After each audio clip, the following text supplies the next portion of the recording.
உலகிலேயே மிக உயரிய விருதாக கருதப்படக்கூடிய ஆஸ்கார் விருதுக்கு பிறகு அடுத்தபடியாக கோல்டன் குளோப் அவார்ட்ஸ் பெரிதளவில் கருதப்படுது. இந்த நிலையில தான் நேற்று அமெரிக்காவில் கோல்டன் குளோப் அவார்ட்ஸ் ஃபங்க்ஷன் ரொம்ப பிரம்மாண்டமாக நடந்திருக்கு. இதில் கிட்டத்தட்ட 5 விருதுகளை கிறிஸ்டோபர் நோலன் இவருடைய இயக்கத்தில் வெளிவந்த ஒப்பனைமர் திரைப்படம் தட்டி சென்றிருக்கு. இதுதான் இப்போ சோஷியல் மீடியாக்களில் பெரிதளவு பேசிட்டு இருக்காங்க. அது மட்டும் இல்லாமல் நிறைய ரசிகர்கள் தொடர்ந்து வாழ்த்துக்களையும் சொல்லிக்கிட்டு இருக்காங்க.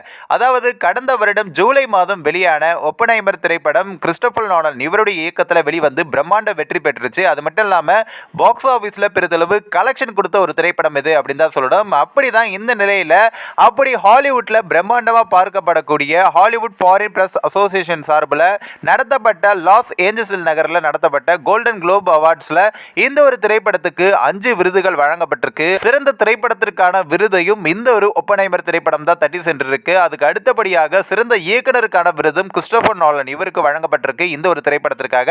அதுக்கு அடுத்தபடியாக சிறந்த நடிகைக்கான விருது லீலி கிளாஸ்டனுக்காக வழங்கப்பட்டிருக்கு. அதுக்கு அடுத்தபட்சமாக சிறந்த நடிகருக்கான விருது சிலியன் மார்ஃபிக்காக வழங்கப்பட்டிருக்கு. அதுக்கு அடுத்தபடியாக சிறந்த துணை நடிகருக்கான விருது ராபர்ட் அவர்களுக்கு வழங்கப்பட்டிருக்கு. இந்த நிலையில தான் இந்த 5 விருதுகளுமே ஒப்பனைமர் திரைப்படம் தட்டி சென்றிருக்கு. இதனாலே இந்த ஒரு படக்குழுவுக்கு நிறைய பேர் தொடர்ந்து வாழ்த்துக்களையும் சொல்லிக்கிட்டு இருக்காங்க. இந்த ஒரு வீடியோ குறித்து உங்களோட கருத்துக்களை நீங்க மறக்காம கமெண்ட்ஸ்ல சொல்லுங்க. நம்ம த பீப்பிள் டஸ்ட் சேனலையும் சப்ஸ்கிரைப் பண்றேங்க.